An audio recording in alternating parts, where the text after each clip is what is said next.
Les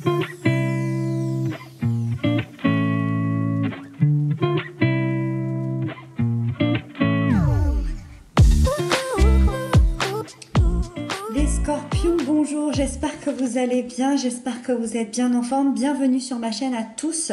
On se retrouve aujourd'hui pour votre guidance du mois d'octobre.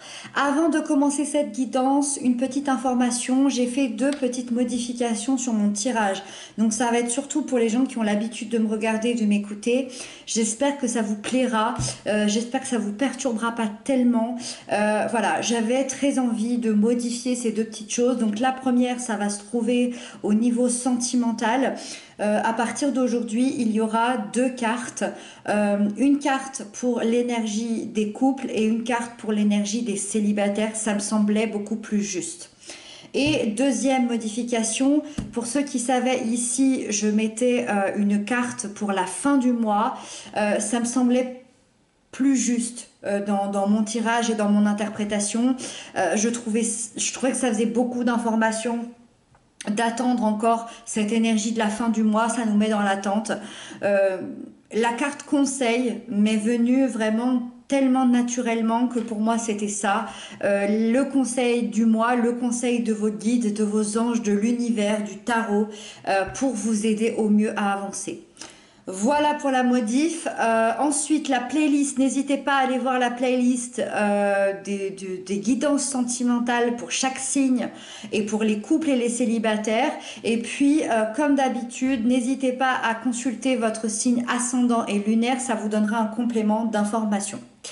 C'est parti, on détaille tout ça ensemble, on découvre les cartes. Alors ici, vous avez votre énergie générale du mois. Ici, vous avez les aspects positifs qui vous accompagnent. Ici, vous avez les blocages, les peurs. Hop.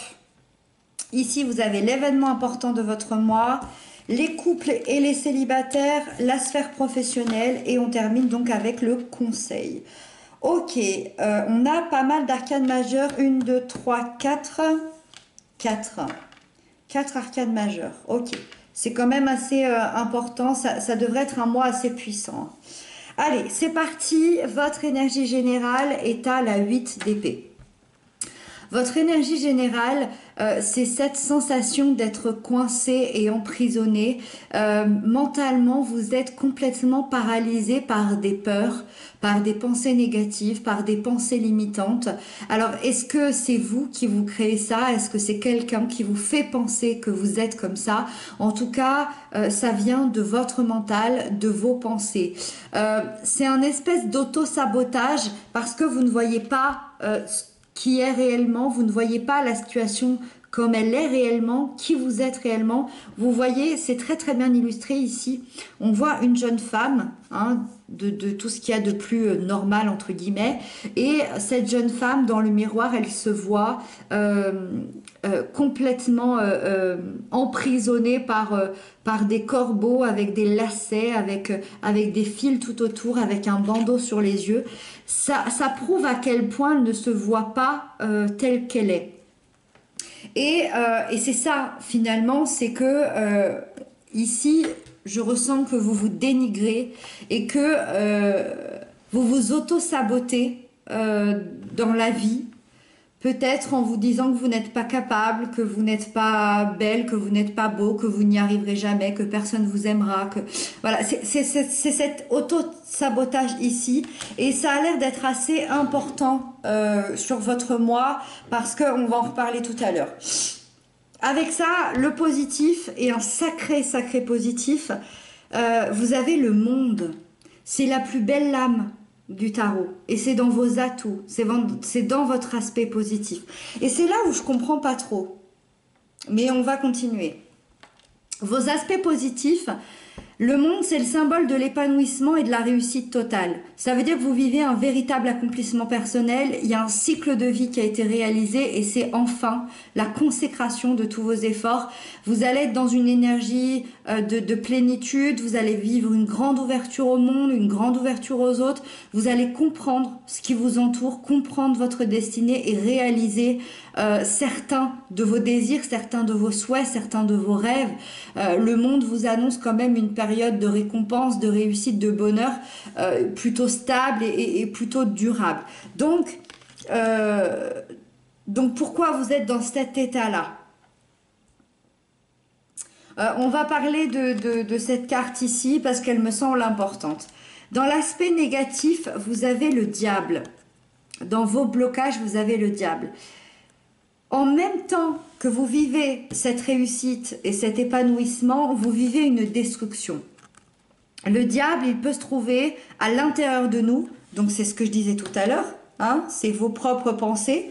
Donc il peut se trouver à l'intérieur de vous. Donc vos pensées, vos peurs, vos parts d'ombre, ou à l'extérieur de vous. Donc c'est-à-dire que ça peut être quelqu'un, ça peut être une situation, ça peut être une addiction, ça peut être un travail qui vous met dans cet état-là, d'accord? Qui vous détruit. Vous pourriez vous sentir persécuté ou être un persécuteur. Vous pourriez vous sentir manipulé ou être ce manipulateur. Vous voyez, le diable, il entraîne les autres pour son propre intérêt personnel, que ce soit interne ou externe. Vous ressentez énormément de colère, énormément d'angoisse. Et cette destruction, elle représente tout ce qui peut vous empêcher d'être vous-même, tout ce qui peut vous empêcher d'être libre. Et c'est la cause finalement de tous vos maux, c'est la cause de cette angoisse ici dans votre énergie générale. Et c'est ça qui est assez fou. J'ai l'impression,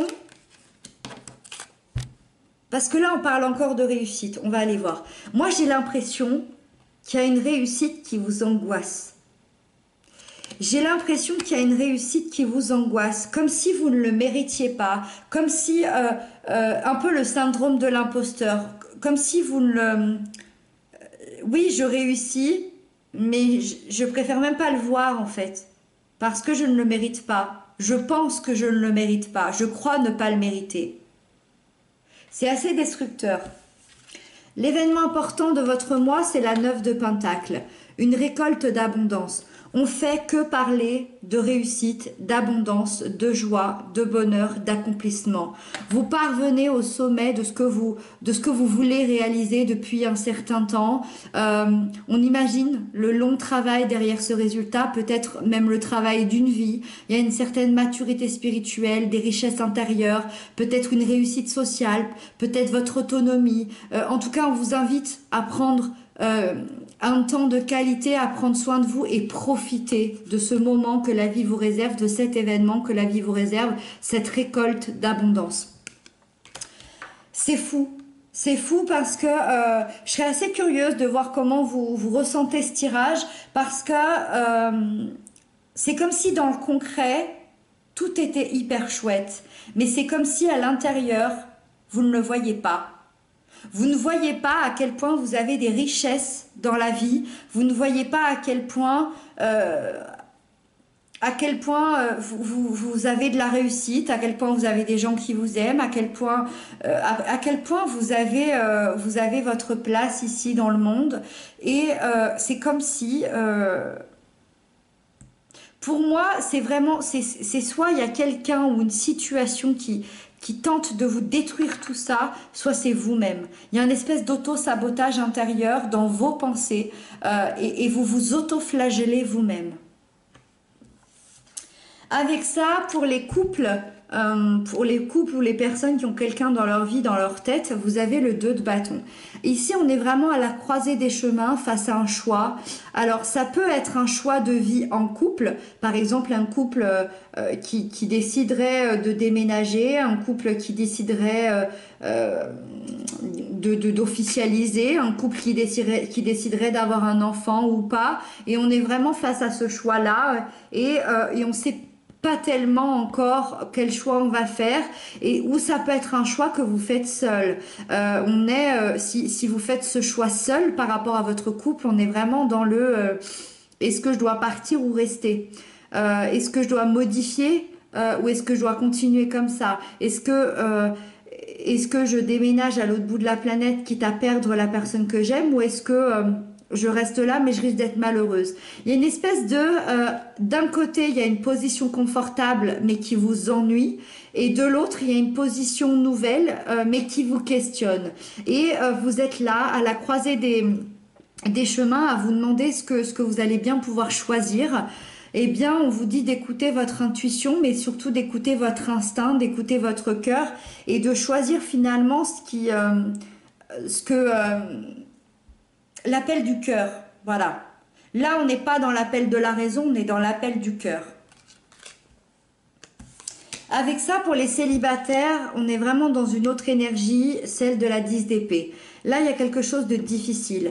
Les célibataires, vous pouvez très bien avoir terminé une relation ici, sûrement dans un cas où vous vous êtes fait quitter, par exemple, où vous avez, où ça a été quelque chose de très douloureux, vous vous êtes fait trahir, tromper, duper, mis à terre, à bout de force, on vous a piétiné et vous avez du mal, vous avez énormément de mal à vous relever. Il y a encore cette trahison qui est là. Alors, soit on parle d'une rupture très récente, d'une trahison très récente, ou alors c'est une ancienne histoire mais qui vous fait encore mal aujourd'hui, où il y a des choses qui ressortent encore.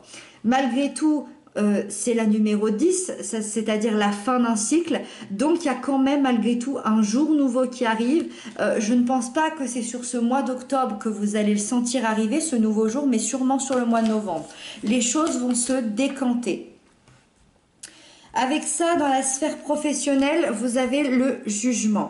Alors, le jugement dans la sphère professionnelle, on est vraiment encore dans quelque chose de magnifique. On est dans quelque chose... alors, c'est un bouleversement. C'est un bouleversement qui arrive, mais un bouleversement positif. C'est-à-dire que vous vivez un véritable éveil de conscience et vous vous sentez appelé, peut-être appelé à d'autres fonctions, peut-être à un autre avenir que celui qui était tracé. Il y a des belles opportunités d'évolution qui arrivent, un nouveau départ, un changement de poste, une reconversion, peut-être une création d'entreprise. Il y a également un grand succès dans les études, dans les examens, surtout avec le monde ici, c'est excellent. Le jugement, il vient vous rappeler toutes les qualités que vous avez pour atteindre tous vos objectifs. Tous ces imprévus vont être hyper positifs et certains d'entre vous trouveront peut-être même leur véritable mission de vie pour ce mois d'octobre. Donc là, on est vraiment dans quelque chose de puissant, de fort, de très intéressant, surtout associé au monde, c'est excellent. Donc il n'y a vraiment aucune raison de se flageller ici ou même de se laisser distraire par quelqu'un. C'est vraiment ça, c'est une réussite qui vous angoisse, c'est une réussite qui vous angoisse. Et qu'est-ce qu'on vous dit, qu'est-ce qu'on vous conseille? On vous conseille l'étoile, de garder espoir, on vous conseille de retrouver votre place, d'être authentique, d'être sans masque, sans appréhension, de ne pas avoir peur. Vous pouvez vous ouvrir au futur sans crainte puisque la présence de l'étoile vous rappelle que vous êtes guidé, elle vous rappelle que vous êtes protégé sur votre chemin et que vous ne craignez rien. Vous pouvez avoir confiance en l'univers, en vos anges, en vos guides. Vous pouvez vraiment garder espoir. Et ça, c'est les conseils que l'on vous donne pour ce mois d'octobre. Et je crois que c'est le plus beau conseil qu'on pouvait vous apporter pour tout ça, pour cette réussite qui vous effraie, qui vous fait peur, qui vous angoisse. Voilà les scorpions, vous me direz comment vous avez... comment vous avez reçu cette guidance, ça m'intrigue. Moi, je vous embrasse, je vous dis à très bientôt et surtout prenez bien soin de vous.